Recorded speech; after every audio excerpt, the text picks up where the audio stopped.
안녕하세요. 그린빌 가족 여러분.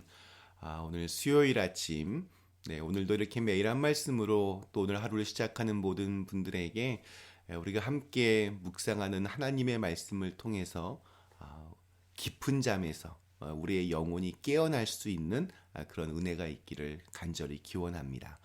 자, 오늘 저희는 요나 1장 6절에서 10절의 말씀으로 함께 이 아침 시작하도록 하겠습니다. 요나서 1장 6절에서 10절의 말씀.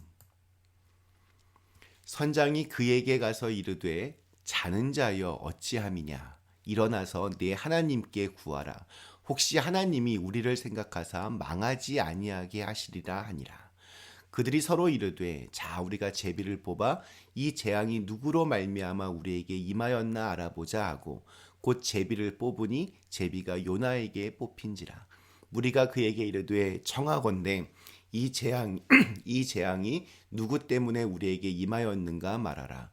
네 생업이 무엇이며 내가 어디서 왔으며 네 나라가 어디며 어느 민족에 속하였느냐 하니 그가 대답하되 나는 히브리 사람이요 바다와 육지를 지으신 하늘의 하나님 여호와를 경외하는 자로라 하고 자기가 여호와의 얼굴을 피함인 줄을 그들에게 말하였으므로 무리가 알고 심히 두려워하여 이르되 네가 어찌하여 그렇게 행하였느냐 하니라.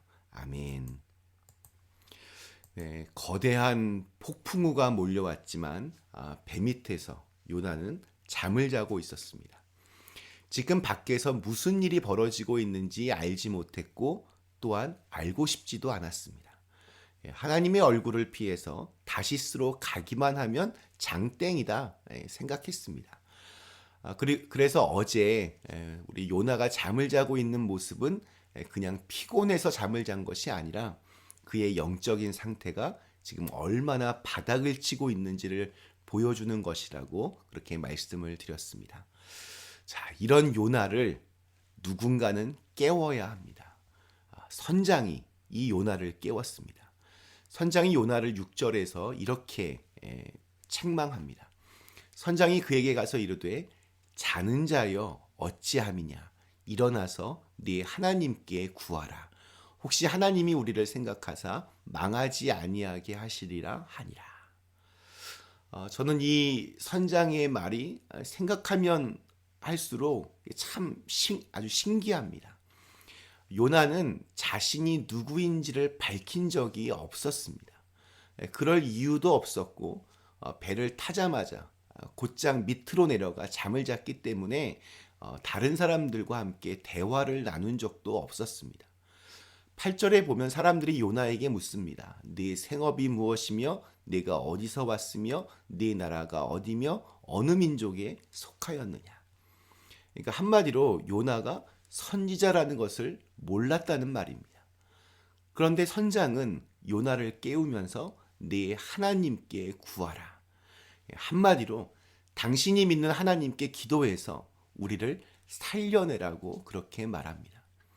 이게 얼핏 들으면 꼭 이렇게 설교 같습니다. 선지자인 요나가 사람들에게 설교를 해야 되는데 거꾸로 요나가 선장에게 지금 설교를 듣고 있습니다. 꾸중을 듣고 있습니다. 선장이 요나를 혼내고 있습니다. 요나가 할 말이 없습니다. 하나님께서 이 선장을 사용하셔서 요나를 깨우신 것입니다. 잠자는 사람이 있으면 누군가는 깨워야 합니다. 구약에서는 선지자들이 그러한 역할들을 했습니다. 선지자들은 영적으로 잠자는 사람들을 깨웠습니다. 이스라엘이 영적으로 잠에 빠져 있을 때 선지자들은 잠자는 그들을 깨웠습니다. 하나님은 요나를 통해서 니느웨를 깨우시기를 원하셨습니다.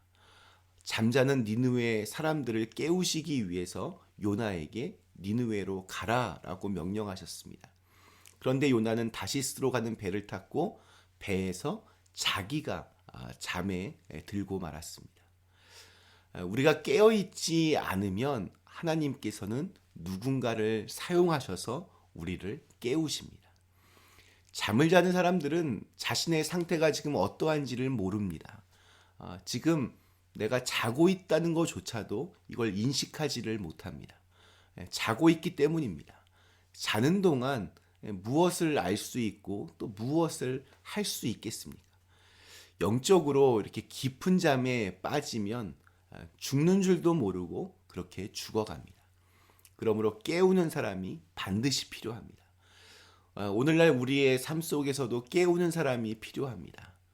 잠에서 깨어나지 않으면 막다른 길로 가게 됩니다. 그래서 하나님은 이 선장을 사용하셔서 우리 전문 용어로 그를 강권하셔서 요나를 깊은 잠에서 깨어나도록 그렇게 이끄셨습니다. 요즘에는 뭐 이렇게 우리 기독교와 또 교회의 이렇게 호의적인 뉴스를 본 적이 거의 없는 것 같습니다. 목사로서 이렇게 기분이 썩 이렇게 좋지는 않습니다. 그런데 좀 우리가 생각을 바꿀 필요가 있는 것 같습니다. 억울해할 것만이 아니라 하나님이 이런 언론 매체들을 통해서 이렇게 교회가 교회답지 못했던 우리를 깨우시는 것이라 그렇게 생각하면 좋을 것 같습니다. 이렇게 양적인 성장에만 집착해서 이웃을 섬기는 일에 무관심했던 모습을 또 나 혼자 구원받는 것에 만족해하며 사회의 여러 부조리들에 대해서 침묵했던 모습들 또 아픔에 대해서 공감하지 못했던 모습들 십자가는 지지 않으려고 하는 무늬만 껍데기만 그리스도인인 사람들로 넘쳐나는 교회를 하나님은 깨우기 원하십니다. 지금 요나가 탄 배는 깨어지기 직전입니다. 모두 죽는다고 야단입니다. 배 안에 있는 물건들을 다 바다에 던졌습니다. 이 모든 일이 다 요나 때문에 일어났습니다. 누구 때문에 이런 일이 벌어졌는지 제비를 뽑았는데 요나가 뽑혔습니다. 이 역시 이게 뭐 우연이 아닙니다. 하나님이 정확하게 강권하여 그렇게 개입하신 것입니다. 그런데 요나가 그것을 알아차렸습니다. 드디어 깊은 잠에서 깨어난 것입니다. 그는 9절에서 자신이 누구인지를 이렇게 밝힙니다. 그가 대답하되 나는 히브리 사람이요 바다와 육지를 지으신 하늘의 하나님 여호와를 경외하는 자로라 하고 하나님의 얼굴을 피하여 도망쳤던 요나가 자기가 누구인지 자기가 믿고 섬기는 분이 누구인지를 사람들 앞에서 공개적으로 밝힙니다. 저희가 내일 좀 더 다루겠지만 내가 누구인지를 깨닫는 순간 그는 전혀 다른 사람으로 그렇게 바뀝니다. 하나님을 믿는 사람답게 자신의 잘못을 책임질 줄 아는 사람으로 그 배에 타고 있던 사람들을 구하기 위해서 내가 희생하고 심지어 죽는 것을 두려워하지 않는 사람으로 그렇게 바뀌게 됩니다. 깊은 잠에서 요나가 깨어난 것입니다. 그래서 담대하게 자신의 잘못을 시인합니다. 우리 10절에서 그는 이 모든 것이 자기가 하나님의 얼굴을 피하여 도망을 쳤기 때문이라고 그렇게 대답합니다. 저는 요나의 이 말이 하나님께 공개적으로 사람들 앞에 공개적으로 회개하는 그런 고백으로 들립니다. 깊은 잠에서 깨어 다시 이렇게 살아나는 것을 우리가 부흥이라고 그렇게 부릅니다.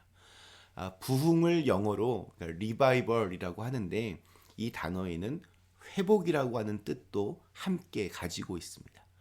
그렇기 때문에 부흥과 회복은 언제나 한 쌍입니다. 그리고 회복은 반드시 회개로부터 시작합니다. 집을 나갔던 탕자가 회개하던 그 순간부터 회복의 이야기가 다시 시작된 것이 아마 좋은 예일 것입니다.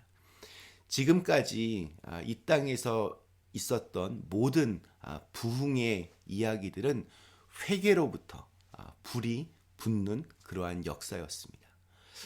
요나가 회개하자 하나님이 보였습니다. 하나님이 지금 나와 함께 있음을 아는 사람은 그래서 담대해집니다. 내 모습을 정직하게 드러내고 죄인임을 고백하는 순간부터 나를 지으신 하나님은 나를 통해서 새로운 역사를 시작하십니다. 오늘 우리에게 주신 하루, 우리의 삶 속에서 진실한 회개와 참된 회복과 또 강력한 부흥의 역사가 일어날 수 있기를 간절히 기원합니다. 우리 잠시 함께 기도하시겠습니다. 사랑의 하나님, 회개하는 요나는 이제 정말 다른 사람으로 바뀌게 됩니다. 깊은 잠에서 깨어나고 또 하나님의 현존을 이제 알아차리는 그 순간부터 그는 또 새로운 역사들을 써내려가기 시작합니다. 저희들의 삶 속에서도 이러한 회개와 회복과 부흥의 역사들이 일어날 수 있도록 인도하여 주시옵소서. 예수님의 이름으로 간절히 기도드리옵나이다. 아멘.